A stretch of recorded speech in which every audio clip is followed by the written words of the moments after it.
तो हम British English की जो वावल्स हैं वो सबसे पहले स्टडी कर रहे हैं। ब्रिटिश इंग्लिश में 20 वावल्स साउंड होती हैं, उसमें से जो हम देख रहे हैं पहले मोनोफ्थोंग्स देख रहे हैं जो कि सिंगल वावल लेटर से रिप्रेजेंट की जाती हैं, उसमें से लॉन्ग हैं और शॉर्ट साउंड्स हैं, उसके बाद डिप्थोंग जाती है। तो किसी भी लैंग्वेज को सीखने के लिए सबसे पहले उस लैंग्वेज का प्रोनाउंसिएशन सीखना बहुत ज़्यादा ज़रूरी है। कुछ ऐसी लैंग्वेजेज हैं जहाँ पर जैसा कि लिखा जाता है, जैसे वर्ड्स लिखे जाते हैं वैसे ही प्रोनाउंस किए जाते हैं, जैसे कि हिंदी। परंतु इंग्लिश ऐसी लैंग्वेज नहीं है। जब हम इसकी बात करते हैं तब जो वर्ड्स लिखे जाते हैं, जो लेटर्स लिखे जाते हैं, वो लेटर्स इंग्लिश में 26 हैं, परंतु अगर हम फनीम्स की बात करें तो 44 साउंड्स हैं। तो 26 लेटर्स को रिप्रेजेंट करने के लिए 44 साउंड्स हैं। इसका मतलब है कि इंग्लिश फोनेटिकली रिटन लैंग्वेज नहीं है। इंग्लिश के 2 अल्फ़ाबेट्स हैं, एक अल्फ़ाबेट रिटन सिस्टम में काम आता है, दूसरा अल्फ़ाबेट जो है वो काम आता है उनकी स्पोकन इंग्लिश में। तो हम स्पोकन इंग्लिश पे फोकस कर रहे हैं, इसलिए हम इन्हीं जो फनीम्स को स्टडी कर रहे हैं, और ये फनीम्स इंग्लिश लैंग्वेज को बोलने के लिए बहुत ज़्यादा ज़रूरी है।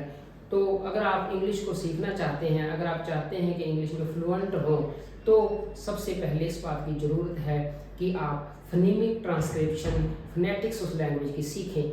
अगर आप फोनेटिक्स सीखते हैं तो ये आपके लिए बहुत ज़्यादा हेल्पफुल होती है। स्पेशली यंग ग्रोइंग चिल्ड्रन हैं, उनके लिए यंगर एज में, टेंडर एज में ये सीखना बहुत ज़्यादा फ़ायदेमंद होता है। तो हम डिक्शनरी रिप्रेजेंटेशन की बात करते हैं। डिक्शनरी में जब भी इंग्लिश की डिक्शनरी देखते हैं तब सबसे पहले वर्ड दिए होते हैं, उन वर्ड्स के बाद में उसी के साथ में 2 स्लैशेस के बीच में उसका फोनेटिक रिप्रेजेंटेशन दिया होता है, फनीम्स लिखे होते हैं कि साउंड को प्रोड्यूस कैसे किया जाएगा, उस वर्ड को प्रोनाउंस कैसे किया जाएगा, बोला कैसे जाएगा, स्पोकन लैंग्वेज में किस तरह से उसको बोला जाएगा।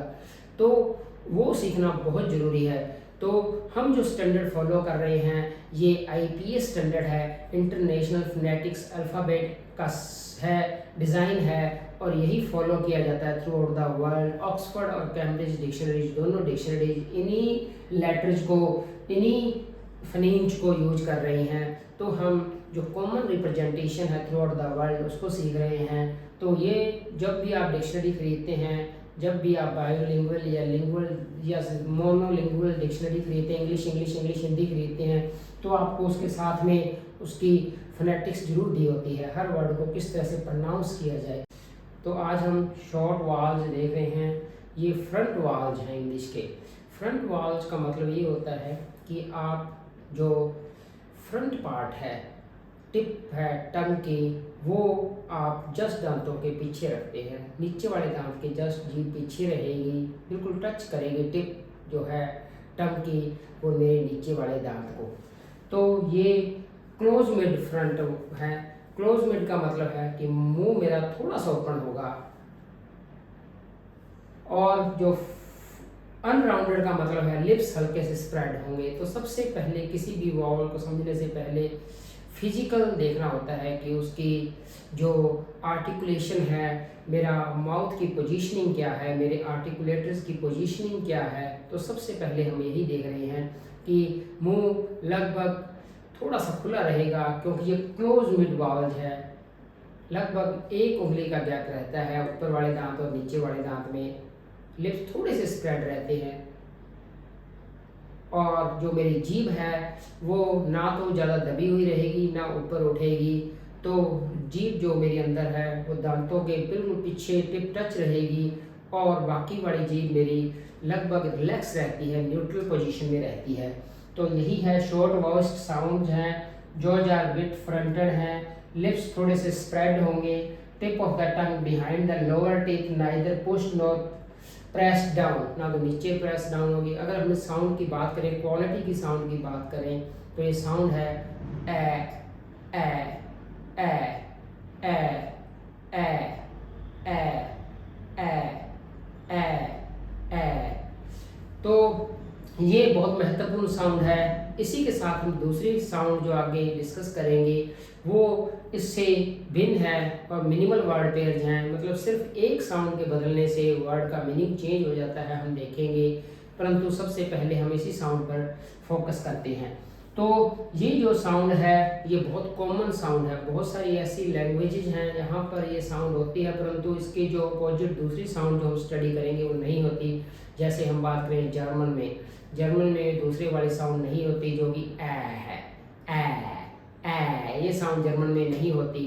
तो वहाँ पर जो वर्ड्स हैं वो दोनों साउंड जो बदलने से भिन्न होते हैं, डिफरेंट होते हैं, वो लगभग कन्वर्ज हो जाते हैं, मिल जाते हैं, तो पता नहीं लगता कि बेड और बैड में फ़र्क क्या है। तो हमें ये देखना है, ये वावल शॉर्ट साउंड है, इसको लंबा नहीं करना है। गलती ये करते हैं कि इसको लॉन्ग कर देते हैं, शॉर्ट वावल लेंथ में छोटे रहते हैं। और फिर सारे के सारे वावल वॉइस्ड हैं, इसका मतलब है कि मेरे वोकल फोल्ड वाइब्रेट करेंगे। वोकल फोल्ड का वाइब्रेशन बहुत ज़रूरी है वावल साउंड को प्रोड्यूस करने के लिए। कोई भी वॉइस्ड साउंड को प्रोड्यूस करने के लिए मेरे वोकल फोल्ड वाइब्रेट करेंगे। तो ए यहाँ पर आप वाइब्रेशन फील कर सकते हैं। जैसे भी आप इस साउंड को प्रोड्यूस करेंगे आप वाइब्रेशन फील कर सकते हैं। तो हम कुछ एग्जांपल्स देख रहे हैं ए साउंड के। Bat bat bat, shed shed shed, egg egg egg, get get get, bread bread bread, ready ready ready ready, test test test test, end end end end end. तो ये जो sounds हैं end, ready, get, shed, bat, egg, bread, test, आप साफ देख पा रहे हैं कि ये शॉर्ट वावल हैं। ए वावल लॉन्ग वावल नहीं है, लेंथ नहीं करना। शॉर्ट वावल्स ये छोटे होते हैं, लेंथ में छोटे होते हैं, इनको आपको लंबा नहीं खींचना है। तो ये दूसरी साउंड है जो हम देख रहे हैं। तो जो साउंड है वो है ए ए ए ए ए। ये नियर ओपन है, आप देख रहे हैं कि मेरा माउथ में बीच में बड़ी ओपनिंग है। तो ये नियर ओपन साउंड है। फ्रंट है, फ्रंट का मतलब है कि मेरी जो जीभ का अगला हिस्सा है, टिप ऑफ द टंग है, वो मेरे नीचे वाले दांतों को जस्ट टच करता है। तो मेरी टंग आगे रहती है, आगे की ओर रहती है, मुंह में आगे की ओर रहती है। ए टिप यहाँ पर है, यहाँ पर दांतों पे टच हो रही है। ए टच हो रही है टिप मेरी टंग की। और अनराउंडेड वावल है ए। तो मेरा जो होठ है वो बाहर की ओर खिंचे हुए रहते हैं। तो जो मेरे लिप्स हैं वो बाहर की ओर खिंचे हुए रहते हैं, स्ट्रेच्ड रहते हैं। तो माउथ ओपन है, लिप्स स्ट्रेच्ड है, tip of the tongue lower tip को टच करती है, प्रेस डाउन होती है। तो ये साउंड जो बेसिकली है वो बैक से प्रोड्यूस की जाती है। तो इसमें ये ध्यान रखना होता है कि ग्रूव काफ़ी बड़ा होता है।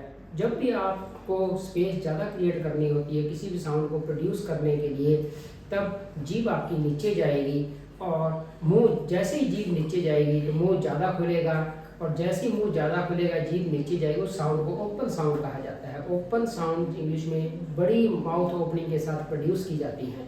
और फ्रंट का मतलब है कि मेरा फ्रंट पार्ट है जो टंग का, वो आगे रहेगा, पीछे नहीं जाएगी, जीभ मेरी पीछे नहीं जाएगी।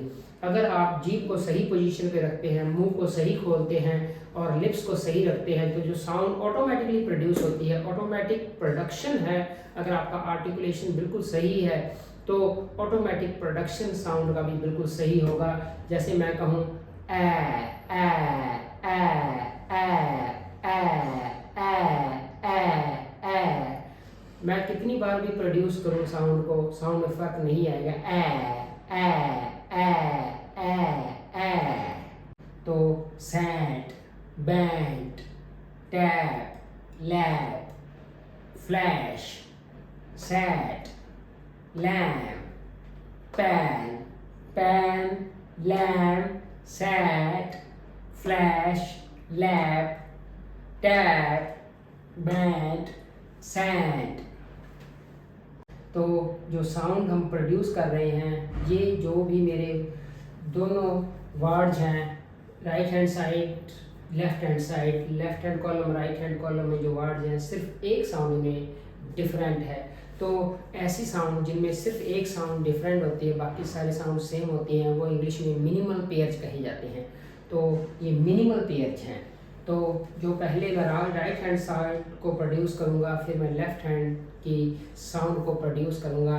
And end end end end end end end and back back back back back back back back back back set set set set set set set set set set flash flash flash flash flash flash flash flash flash flash flash flash hat hat hat hat hat hat hat hat hat hat hat.